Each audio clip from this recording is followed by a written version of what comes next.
안녕하세요. 자주 국방과 신속한 국방 소식을 전해드리는 국방탐구 생활입니다. 구독과 좋아요, 알림 설정, 그리고 후원에 감사드립니다. 이스라엘과 레바논의 전쟁이 지속되면서 전문가들은 중동 5차 전쟁이 일어난 것과 다름없다고 규정하고 있습니다. 이스라엘은 이란과 그 대리 세력 전쟁으로 인해 이스라엘 방공 요격 미사일의 고갈 문제에 직면했습니다. 파이낸셜 타임스 보도에 따르면 이스라엘의 방공망은 최근 이란과 헤즈볼라의 공습에 취약점을 드러냈으며 이로 인해 이스라엘의 군사 행동에 변화가 생길 수 있다는 전망이 나왔습니다. 이스라엘군은 지난해 10월 이후 가자 지구와 레바논에서 발사된 미사일과 로켓이 2만 기를 넘었다고 밝혔고, 미국은 이스라엘과 우크라이나에 대한 지원을 동시에 지속하기 어려운 상황임을 지적했습니다. 한편 헤즈볼라와 이란은 지금까지 사용한 미사일보다 10배에 달하는 미사일 역량을 보유하고 있으며, 이스라엘은 방공 요격 미사일의 배치와 우선순위를 재고려해야 할 필요가 있다고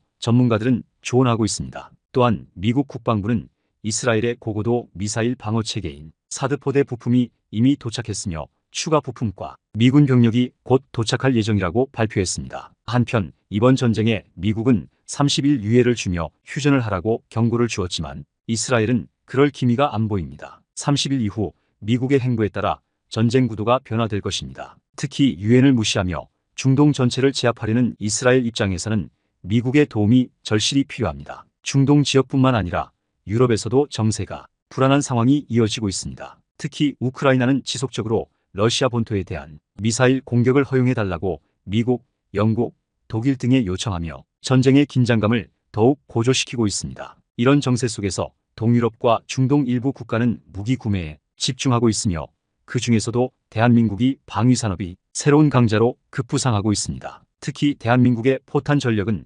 세계적으로 주목받고 있습니다. 미국을 제외한 세계 1위의 미사일 국가로 자리매김한 대한민국은 집속탄 분야에서도 놀라운 발전을 이루었으며 많은 국가들이 이 사실에 충격을 받았습니다. 실제로 대한민국은 미국에 이어 두 번째로 많은 집속탄을 생산 및 보유하고 있습니다. 집속탄이란 하나의 미사일이나 폭탄 내부에 수십 개에서 수백 개의 소형 폭탄인 자탄이 들어있는 무기입니다. 이를 공중에서 넓은 범위에 흩뿌려 광범위한 지역을 초토화시킬 수 있어 일반 폭탄과는 비교할 수 없는 파괴력을 자랑합니다. 특히 최근 개발된 신형 집속탄은 기존 무기보다 15배 이상 강력한 위력을 지니고 있어 전 세계적으로 주목받고 있습니다. 이렇기에 한국의 방산 기술력은 사우디아라비아와 아랍에미리트, 폴란드 등 여러 국가들의 관심을 끌고 있습니다. 특히 사우디아라비아는 한국산 집속탄을 가장 먼저 확보하기 위해 우리 국방부와 긴밀한 협의를 이어가고 있습니다. 사우디가 한국 방산 분야에 손을 내민 이유 중 하나가 바로 이 신형 집속탄 때문입니다.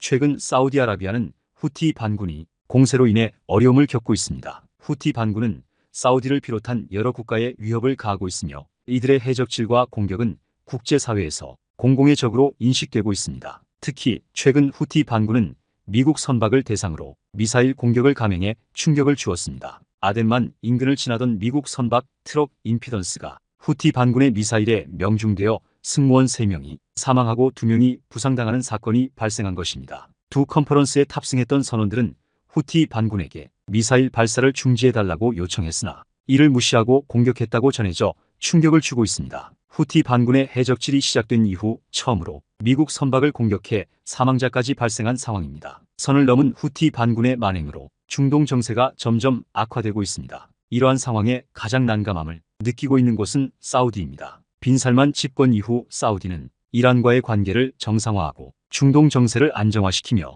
경제 발전에만 집중할 계획이었지만 이스라엘과 하마스 전쟁으로 인해 모든 게 수포로 돌아갈 위기에 처했습니다. 미군을 필두로 한 연합 한국군이 후티 반군을 폭격할수록 중동에서 후티 반군이 서방 세계에 맞서는 선봉장이라는 이미지가 강해지며 오히려 세력이 더욱 늘어가고 있고, 덕분에 후티 반군과 휴전협정까지 깨지며 다시 전쟁의 위기에 직면했습니다. 원래 한국군은 KTSSM부터 천무에서 운용할 계획이었지만 천무를 수입한 아랍에미리트의 요청으로 천무도 사격이 가능하도록 개량이 진행되었고, 폴란드와 사우디의 KTSSM에서 운용이 가능한 개량형 천무로 발전한 것이 확인되었는데요. 그리고 얼마 전 기존 KTSSM1에서 사거리와 위력을 크게 늘린 개량형 모델 KTSSM2의 완성이 코앞으로 다가왔다는 소식이 전해지며 기존 천무 도입국들은 서로 도입하기 위해 줄을 서고 있는 상황입니다. KTSSM은 약 180km 사거리를 가지고 있으며 지하 벙커까지 관통이 가능한 침투형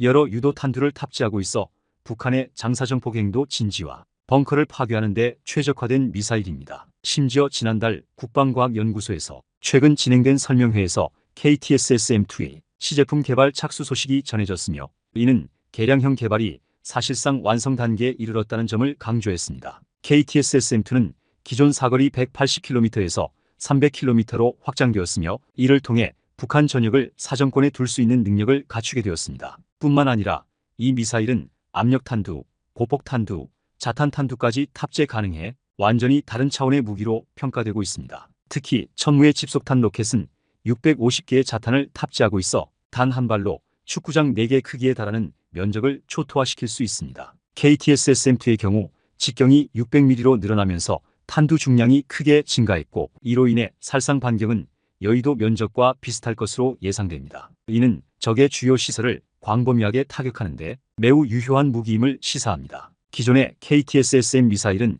처음 등장했을 때부터 놀라운 명중률을 보여주며 전 세계 군사 관계자들을 놀라게 했습니다. 이처럼 KTSSM-2는 더 강력한 사거리와 파괴력으로 한반도의 방어 능력을 크게 향상시킬 것입니다. 한 국가의 해외 평가단 앞에서 이루어진 첫 시험 사격에서 지상 고정 표적의 카메라와 눈을 정확히 맞추는 명중률을 보여주며 해외 군사 관계자들에게 믿을 수 없다는 찬사를 받았습니다. 특히 기존에도 뛰어난 명중률을 자랑했던 KTSSM이었으나 개량형인 KTSSM에는 차세대 GPS가 탑재되어 더욱 정밀한 유도 능력을 갖추게 되었습니다. 그리고 KTSSM의 가장 큰 장점은 위력도 명중률도 사거리도 아닌 바로 가격적인 측면에 있다고 할 수 있습니다. 비교적 저렴하다는 토마호크 미사일도 한 발에 150만 달러, 약 20억 원을 호가하는 반면 KTSSM은 한 발에 50만 달러, 하나로 6억 7천만 원이라는 매우 저렴한 가격을 가지고 있으며 KTSSM이 역시 성능은 개량되었지만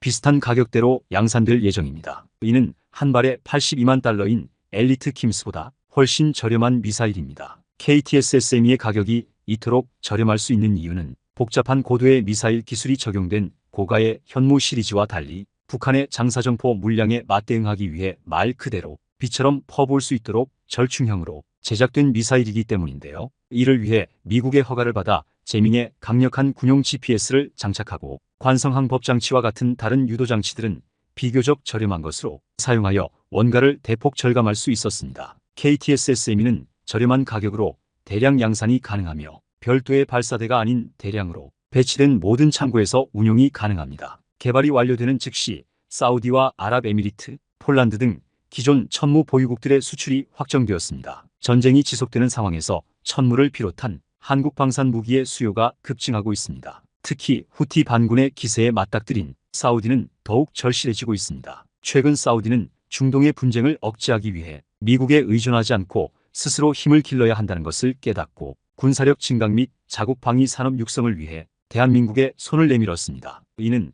폴란드가 대량의 한국산 무기를 사들이는 모습에서 큰 영향을 받은 것으로 보입니다. 지난해 11월 사우디군은 한국에서 도입한 천무 연장 로켓으로 후티 반군을 맹폭격하며 항공 무기의 위력을 똑똑히 보여줬는데요. 후티 반군에게 기습당하며 다수의 사상자가 발생한 사우디군은 보복을 위해 사우디 국경에서 약 80km 떨어진 곳에 있는 후티 반군의 본거지를 폭격했습니다. 이때 880km의 사거리를 가지고 정밀 타격이 가능한 천무 연장 로켓이 투입되어 첫 실전을 전 세계에 선보였는데요. 국지적 도발을 하던 후티 반군은 이 미친 폭격 이후 매우 당황하며 정면으로는 공격하지 못하는 상황이 연출되고 있습니다. 지금 수준에서도 충분히 강력한 천무의 위력이지만 사우디에서 여기에 만족하지 못하고 앞서 언급했듯 천무의 가장 강력한 미사일인 KTSSM 지대지 전술탄 도미사일까지 요구하고 있습니다. 천무는 보병 휴대용 장비인 현무처럼 쉽게 유통될 수 있는 무기는 아니지만 사우디는 물론 아랍에미리트에서도 기존 다연장 로켓 장비를 뛰어넘는 성능과 신뢰성으로 큰 호평을 받고 있습니다. 사우디군의 후티 반군 공격이 천무로 이루어지면서 천무의 위상은 하늘에 달하고 있습니다. 천무는 미국 MLRS나 하이마스를 압도하는 성능을 가지고 있습니다. 천무는 MLRS보다 기동성이 우수하고 하이마스보다 다양한 탄약을 더 많이 운용할 수 있습니다. 자동화된 사격 통제 장치를 갖추어 발사 준비 시간과 사격 후 진지 이탈 소요 시간도 짧아 다연장 로켓으로 치고 빠지는 전술을 구사할 수 있다는 것입니다. 대한민국은 뛰어난 품질과 끊임없는 혁신으로 연일 놀라운 무기를 개발해내고 있습니다. 노르웨이 언론은 최근 미사일 도입 사업과 관련하여 큰 논란에 휩싸인 상황입니다. 일부 여론은 군의 결정에 강하게 반발하며 이건 정말 이상한 결정이다. 내가 군 결정권자였다면 화가 났을 것이라고 말하는 등 미국산 무기 도입에 대한 비판이 거세지고 있습니다. 여론에서는 정치적 결정이라는 의견도 나오며 미국이 자국 내 중국 관련 이슈로 인해 제대로 된 무기 판매를 못하고 있다는 비판도 제기되고 있습니다. 일부는 이런 이유로 유럽산 또는 한국산 무기를 선택해야 한다는 주장도 있습니다. 노르웨이군이 추진하는 이번 무기 도입 사업이 핵심은 장거리 타격 능력입니다. 도입 프로젝트명 자체도 장거리 타격 수단 보유 사업으로 명명되었으며 이는 러시아의 위협이 갈수록 커지고 있는 동유럽 정세를 반영한 것입니다. 러시아가 노골적으로 핵무기 사용 가능성까지 거론하며 인근 국가들을 압박하고 있는 상황에서 노르웨이도 장거리 정밀 타격 무기를 통해 군사적 억제력을 높이려 하고 있습니다. 지난 6월 노르웨이군은 6,110억 노크 약 7조 7천억 원의 추가 국방비를 투입하여 육해공 첨단 무기 도입을 추진하기로 했으며 특히 육군을 위한 장거리 정밀 타격 무기가 도입 우선순위로 결정되었습니다. 노르웨이군은 미사일 사거리를 90km, 300km, 500km로 설정해 동쪽에 러시아를 겨냥한 방어 전략을 세우고 있습니다. 최근 러시아 북방함대가 급격히 전력 증강을 이루고 있으며 이는 노르웨이와 러시아 사이의 긴장감을 더욱 고조시키고 있습니다. 이에 대응하기 위해 노르웨이는 장거리 정밀 타격 수단으로 한국의 천무를 고려하고 있습니다. 현재 후보군으로 거론되는 미사일 체계는 세 가지입니다. 첫 번째는 미국의 하이마스이며 두 번째는 이스라엘의 펄스이고 세 번째가 한국의 천무입니다. 미국의 하이마스는 얼마 전까지 가장 유력한 후보였습니다. 미국 정부는 지난 5월 하이마스에 대한 판매 승인을 내주었고 PR-3 미사일은 당시 세계 유일의 500km 사거리를 가진 전술탄 도미사일로 지대함 미사일 기능도 겸비한 상태였습니다. 이는 러시아 북방함대와 맞서기 위한 억제력으로 중요한 역할을 할 수 있는 무기체계로 평가되었습니다. 그러나 최근 한국의 천무가 유력한 후보로 떠오르며 노르웨이군의 선택에 변화가 생길 가능성도 있습니다. 현재 러시아 북방함대는 발트 함대와 흑해 함대가 나토 세력권에 속하는 좁은 해협에 막혀 행동이 제한되는 상황에서 노르웨이 해와 바렌츠 해를 담당하며 나토 해군과 맞서고 있습니다. 특히 북방함대는 러시아 해군에서 가장 강력한 함대로 꼽히며 신형 장비와 우수한 인력이 먼저 배치되는 핵심 전력입니다. 이런 배경 속에서 노르웨이군은 장거리 정밀 타격 능력을 갖춘 무기를 도입하려는 노력을 기울이고 있습니다. 그러나 미국은 노르웨이의 장거리 미사일 판매 승인을 거부하며 하이마스의 90km 사거리 미사일만 사용할 수 있도록 제한했습니다. 이는 노르웨이군이 요구에 미치지 못하는 조건이었으며 사실상 하이마스는 후보군에서 제외되는 결과를 초래했습니다. 이러한 상황에서 한국의 사거리 제한이 풀리며 최근 한국 정부는 천무용 사거리 500km 미사일에 대한 해외 수출 승인을 내렸습니다. 이는 노르웨이가 한국의 천무 미사일을 대안으로 채택할 가능성을 높이는 중요한 전환점이 되었습니다. 더군다나 한국은 사거리 800km 미사일 개발도 진행 중이며 500km 사거리 미사일은 사실상 개발이 완료된 상태입니다. 최근 유럽 최대 방산 전시회에서 노르웨이군 고위 관계자는 한화 에어로스페이스 부스를 방문해 천무 미사일에 큰 관심을 보였습니다. 특히 한화 에어로스페이스는 노르웨이 방산 기업 콩스버그사와 협력을 맺으며 노르웨이 시장을 선점하기 위한 기반을 마련했습니다. 이로 인해 한국 방산의 노르웨이 시장에서의 입지는 더욱 공고해졌습니다. 미국은 자국 비축량을 늘리기 위해 동맹국에 제약을 가했지만 한국은 오히려 동맹국 및 파트너 기업을 지원하고 협력을 강화하는 모습을 보여주며 노르웨이에서 한국 방산의 평판을 높이는 데 기여하고 있습니다. 노르웨이 기자 역시 이러한 한국의 전략에 깊은 관심을 보였으며 폴란드를 포함한 세계국에 이미 수출된 천무 미사일의 성공 사례를 보고 한국의 기술력과 생산력을 높이 평가했습니다. 노르웨이군에게 있어서 K9 자주포는 이미 잘 알려진 무기체계로 그 성능에 대해 매우 높은 평가를 받고 있습니다. 현재 노르웨이군은 K9 자주포를 두고 지난 50년 동안의 기술 발전을 보여준 최고의 장비라고 평가하고 있습니다. 노르웨이군 관계자는 한국산 무기가 2016년 테스트에서도 사용자 요구사항을 가장 잘 충족시켰다고 언급하며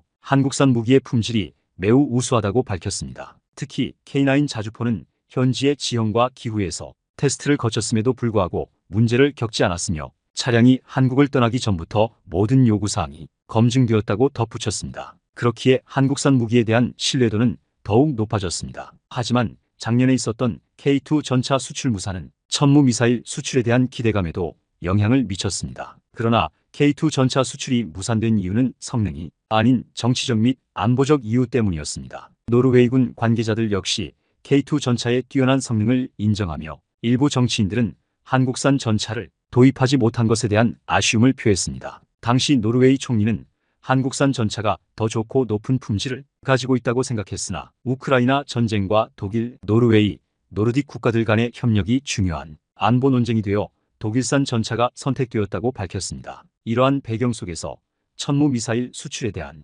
노르웨이군의 결정은 더욱 주목받고 있습니다. K9 자주포로 이미 성능과 신뢰성을 입증한 한국산 무기가 이번에는 천무 미사일을 통해 노르웨이의 장거리 타격 능력을 강화할 수 있을지에 대한 기대감이 커지고 있는 것입니다. 현재 노르웨이의 다연장 로켓 후보군을 살펴보면 정치적인 목적만으로 무기를 수입하는 것은 어려울 것으로 보입니다. 노르웨이 여론 역시 미국에 대한 반발이 거세지고 있으며 나토 탈퇴에 대한 이야기까지 나오고 있는 상황입니다. 일부 여론은 미국산 미사일 판매 거부 소식을 접하며 이제도 미국을 동맹국이라 할 수 있냐며 분노를 표출하고 있습니다. 심지어는 노르웨이는 나토를 떠나야 한다는 극단적인 주장도 등장하고 있습니다. 노르웨이는 유럽 최대의 산유국 중 하나로 국부펀드는 사우디아라비아에 맞먹는 재력을 가지고 있어 경제적으로 부유한 나라입니다. 그러나 인구가 적고 국방 안보를 해외 무기에 의존해야 하는 상황에서 미국에 대한 신뢰가 흔들리는 반면 대한민국산 무기에 대한 신뢰도는 점점 높아지고 있습니다.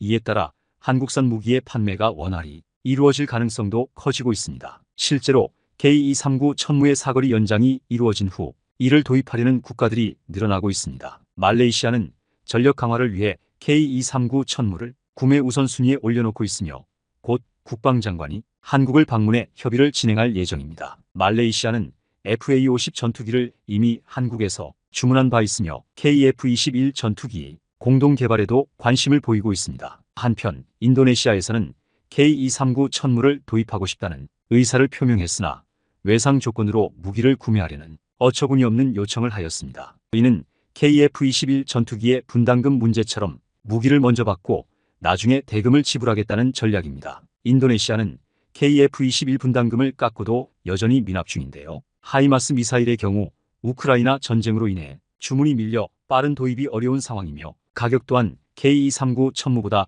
2배 이상 비싼 탓에 인도네시아는 한국산 천무를 선호하고 있습니다. 특히 미국에서는 인도네시아의 외상 거래를 허용하지 않았기 때문에 K239 천무를 외상으로 구매할 수 있는 유일한 나라는 한국밖에 없다고 판단한 것입니다. 인도네시아 언론인 조나 자카르타에서는 K239 천무 도입을 강조하며 KF-21 분담금을 내지 않으면 말레이시아가 그 자리를 차지할 수 있다는 경계를 드러냈습니다. 말레이시아는 FA-50 전투기에 이어 KF-21 전투기 사업에 적극적으로 참여하려 하고 있으며 K239 천무 도입을 통해 한국과의 방산 협력을 확대하고 있습니다. 중동 지역의 불안감은 몇몇 석유 부국이 한국에 손을 내미는 계기가 되고 있습니다. 대한민국이 미래 전장의 대안이 될 수 있도록 놀라운 무기 수출을 이어나가길 바라겠습니다. 지금까지 국방탐구생활 시청해주셔서 감사합니다. 구독과 좋아요, 알림 설정을 해두시면 언제나 좋은 소식을 전해드리겠습니다. 즐거운 하루 보내세요.